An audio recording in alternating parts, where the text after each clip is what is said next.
Pessoal, vamos lá para a anatomia radiológica do sistema nervoso central. Então, a gente vai começar falando, relembrando um pouquinho da anatomia para vocês, para depois mostrar a imagem, a tomografia, tá?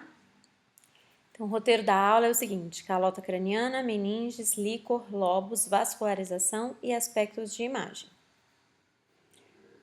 Quanto à calota craniana, a gente não vai entrar em ossos da face, tá? Só no neurocrânio mesmo.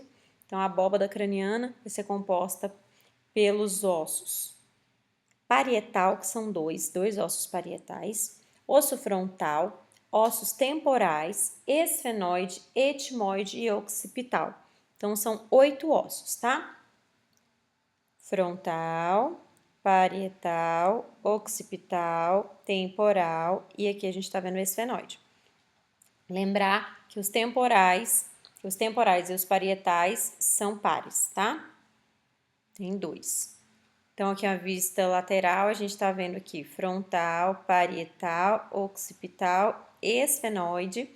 E aqui a gente está vendo, isso aqui tudo é o esfenoide, e aqui a gente está vendo o etimoide, tá? Vista de cima, osso frontal, ossos parietais. Lembra que eu falei que são 2? A gente tem a sutura sagital aqui na união desses ossos parietais e a sutura coronal aqui. Lembrem, aqui está anterior, aqui está posterior, tá? Então, lembra que a sutura coronal é como se fosse uma tiara aqui na cabeça, certo? Separando os ossos parietais do osso frontal. E a gente tem aqui, posteriormente, a sutura lambidoide, que vai separar o osso occipital dos ossos parietais, tá? A união aqui dessas suturas coronal com a sagital é chamada de bregma e a união da sutura lambidoide com a sagital é chamada de lambda, a letra grega, tá? É importante a gente saber onde ficam essas suturas para que, num contexto de trauma, a gente não confunda sutura com fratura, tá? Na tomografia. Essa aqui é uma vista só do assoalho, né, do crânio, e a gente está vendo, então, osso occipital, aqui a gente está vendo temporal, aqui a gente está vendo só uma partezinha do parietal, aqui a gente está vendo o esfenoide, aqui a gente está vendo frontal e aqui a gente está vendo o etimoide, tá? Quanto às meninges, então nós sabemos que o sistema nervoso central é envolvido por membranas, né, que são denominadas meninges. A gente tem a dura mater, que também é chamada de pachymeninge, e a aracnoide e a pia mater, que são chamadas juntas de leptomeninges.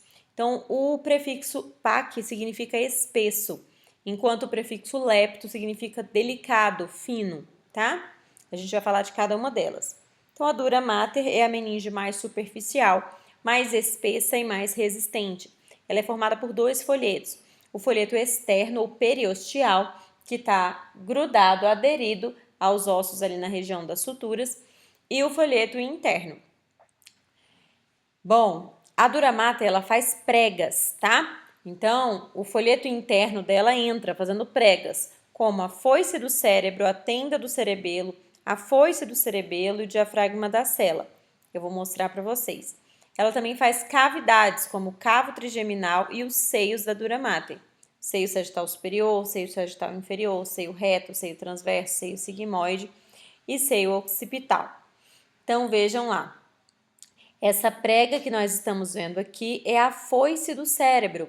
Então, a foice do cérebro é uma prega da dura mater que vai dividir os hemisférios cerebrais em direito e esquerdo. Aqui a gente está vendo a tenda do cerebelo, ela está cortada, né? Aqui a gente está vendo a foice do cerebelo, o diafragma da cela e a gente está vendo os seios aqui também. Estão vendo que são as cavidades, né? Então, seio sagital superior, seio sagital inferior, seio reto, seio sigmoide. A próxima mostra melhor os seios. Então, olhem lá. A gente está vendo o azulzinho aqui, são os seios, por onde circula o sangue venoso, tá? Seio sagital superior, que é o principal, seio sagital inferior, seio reto, seio transverso e o sigmoide aqui, tá? Uma imagem agora mostrando as pregas da dura mater. Então, aqui a gente tem a foice do cérebro, aqui a gente tem a tenda do cerebelo, certo? Então, vejam como fica essa estrutura. A tenda do cerebelo vai separar os os compartimentos infra e supratentorial. Isso tem importância, inclusive, clínica, tá? Então, quando a gente vai estudar os tumores neurológicos, a gente vai ver que tem tumores supratentoriais, tumores infratentoriais, tá? Que tem comportamentos diferentes. Então, esse tentório é isso, é a tenda do cerebelo, ou tentório, né? Que é uma prega da dura mater, que vai separar aqui o cerebelo dos hemisférios cerebrais, tá? Aracnoide é uma camada muito delicada que contém trabéculas aracnoides. Então, separa-se da dura mater por um espaço virtual, espaço subdural. O que significa um espaço virtual? Significa que em condições normais esse espaço não existe, tá? Não tem nada entre a dura mater e a aracnoide. Separa-se da pia mater pelo espaço subaracnoide, que contém líquor, certo? Forma cisternas. Cisternas é como se fossem dilatações desse espaço subaracnoide, tá? Essas áreas que tem mais líquor aqui, tem maior quantidade de líquor. E também forma as granulações aracnoides. Eu vou mostrar para vocês. Então, olha lá. Aqui é um corte bem grande, né? Tá mostrando o osso. Tá mostrando a camada periosteal da dura mater. Tá mostrando a camada folheto interno aqui da dura mater, que tá descendo para formar a foice do cérebro, que é essa prega, e essa cavidade aqui, que é o seio sagital superior, tá? Logo abaixo, a gente vê essa camadinha branca aqui, né, que é a aracnoide, com as trabéculas. Estão vendo? Essas travezinhas aqui são as trabéculas. E embaixo, a gente está vendo aqui a pia mater, tá? Aderida ao cérebro. A gente está vendo também que a aracnoide forma pequenos tufos aqui que penetram, né, no interior dos seios da dura mater, que são as granulações aracnoides, tá? E é através das granulações aracnoides que o líquor cai no sangue e é reabsorvido, tá? Então, no espaço subaracnoide tem líquor e através das granulações aracnoides o líquor cai no sangue, porque dentro do seio sagital tem o quê? O sangue venoso, tá? E aí acontece a reabsorção do líquor. A pia mater, então, é aderida à superfície do encéfalo e da medula, acompanha seus relevos e depressões. Então, a pia mater é aquela que está grudadinha ali no parênquima encefálico, tá? Cada sulco, cada giro, ele vai estar ali acompanhando. E forma os espaços perivasculares, que é quando um vasinho daqui vai penetrar aqui no encéfalo, tá? A pia mater acompanha esse vasinho. Então, mais uma imagem aqui para ilustrar para vocês. A gente está vendo osso. Primeira camada é a dura. Segunda camada, fininha com trabéculas, é a aracnoide. E a terceira camada, grudadinha no encéfalo, é a pia mater. Lembrar que entre a dura mater e a aracnoide não tem nada. Entre a aracnoide e a pia mater é o espaço subaracnoide, que é preenchido por líquor, tá? E esse espaço existe, tá? Isso aqui é um espaço real, não é um espaço virtual, certo? Entre o osso e a dura mater também não é para ter nada. É um espaço também virtual. Bom, então o espaço extradural é o espaço entre a dura mater e o crânio, que só é visto em condições patológicas, como infecções ou hematoma, tá? O hematoma epidural é o que fica por fora da dura, entre a dura e o osso. Então, a dura fixa-se aos ossos na região de sutura, certo? E o espaço subdural é o espaço virtual entre a dura mater interna e a aracnoide, também visto apenas em condições patológicas. E o espaço subaracnoide é o espaço normal preenchido por líquor, que fica entre a aracnoide e a pia mater, certo? Então, o líquor, ou líquido cefalorraquidiano, ou cérebro espinhal, é um fluido aquoso e incolor que está no espaço subaracnoide e no sistema ventricular. Fornece proteção mecânica ao sistema nervoso central e é formado nos plexos coroides e epêndima. Então, onde que a gente tem plexo coroide? Nos ventrículos laterais, terceiro ventrículo e quarto ventrículo. A circulação licórica é lenta, tá? Geralmente se renova a cada 8 horas. O volume total é de 100 a 150 centímetros cúbicos e o líquor é absorvido nos seios da dura mater através das granulações aracnoides. Então, para mostrar para vocês aqui o sistema ventricular, então aqui a gente tem os ventrículos laterais, aqui é o corno posterior dos ventrículos laterais ainda. Aqui o terceiro ventrículo, aqui o quarto ventrículo, e esse sistema ventricular se comunica, certo? Olhem lá, então vejam que o sistema nervoso central está ali imerso, né, nesse líquido. Por isso a proteção mecânica, né? É igual a o que a gente vê quando a mulher está grávida. O líquido amniótico fornece proteção mecânica para aquele feto ali dentro, né? Então diminui o impacto, certo? Vejam que o líquido circula por todo o espaço subaracnoide, tá? Aqui é só para mostrar para vocês os ventrículos laterais com esse vermelhinho aqui dentro, que são os plexos coroides, que é onde tem que é quem forma o líquor, quem produz líquor, tá? Os plexos coroides. E tem interligados aqui no terceiro ventrículo, certo? Aqui é o corno posterior dos ventrículos laterais, ainda com plexo coroide, certo? Então vejam lá, plexo coroide. Então no sistema ventricular tem plexo coroide, que são as estruturas que formam o líquor. Quanto aos lobos, pessoal, então a gente vai ter lobos frontais, parietais, temporais, occipital e a ínsula, tá? Então, o frontal vai ser em correspondência com o osso frontal mesmo, parietal, occipital e temporal é em correspondência com os ossos, é fácil da gente saber. A ínsula é um lobo profundo, que ele fica profundo aqui, a fissura lateral ou fissura silviana, tá? Então, aqui tem uma fissura mais evidente. E se a gente levantar aqui esse lobo temporal, a gente encontra a ínsula, certo? Aqui tem mais uma imagem mostrando, então, frontal, parietal, temporal, occipital e profundo aqui o lobo insular, certo? Eu não vou cobrar de vocês o nome dos giros nem dos sulcos. Eu quero que vocês saibam apenas dois, que é essa fissura lateral aqui, o silviana, que ela é importante, e o sulco central, tá? Então, o sulco central, ele vai separar o giro pré-central do pós-central, sendo que o pré-central é responsável pela motricidade e o pós-central pelo sensitivo.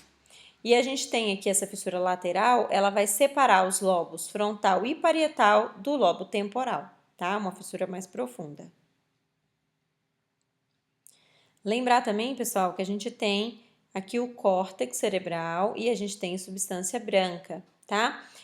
Aqui ao ladinho dos ventrículos laterais, a gente está vendo os núcleos da base. Então, a gente está vendo o núcleo caudado, a gente está vendo os núcleos lentiformes, formados pelo putamen e globos pálidos, e a gente está vendo o tálamo aqui, tá? Dos dois ladinhos.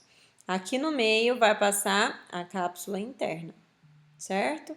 Só uma revisão para a gente lembrar e vocês entenderem bem quando a gente estiver na aula de AVC, tá? Quanto à vascularização, vamos começar aqui com o arco aórtico. Então, a gente tem a aorta ascendente, arco aórtico, aorta descendente. 3 ramos principais saindo do arco aórtico, artéria braquicefálica, artéria subclávia direita saindo da braquicefálica e artéria carótida comum saindo da braquicefálica à direita. O próximo ramo aqui do arco aórtico é a artéria carótida comum esquerda e a subclávia esquerda, tá? Então, à direita sai um tronco braquicefálico aqui, que vai dar origem à subclávia e à carótida comum, e a subclávia e a carótida comum esquerda saem direto do arco aórtico, tá?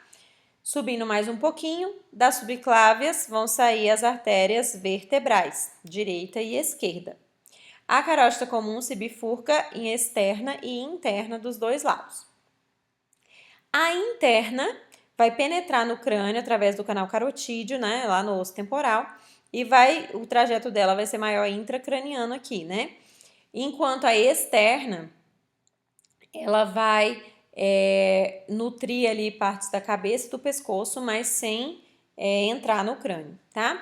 As vertebrais vão se unir também lá no intracraniano, formando a artéria basilar. Aqui a gente tem o polígono de Willis, tá? Então, o polígono de Willis a gente fala que é a união dos sistemas vértebro-basilar e carotídeo, tá? Circulação anterior e posterior do crânio.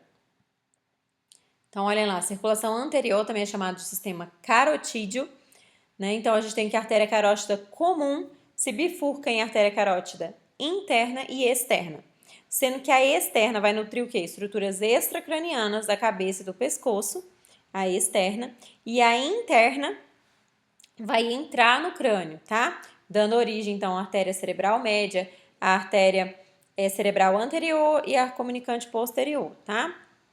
Então, vamos lá. Principais ramos da carótida interna. Artéria oftálmica, então olha lá, carótida interna, deu a artéria oftálmica. Artéria coroide anterior, que tem importância porque vai nutrir lá os plexos coroides, né, que é quem produz líquor. Artéria comunicante posterior, artéria cerebral anterior e a artéria cerebral média. As vertebrais se originam lá nas subclaves, como eu falei para vocês, né?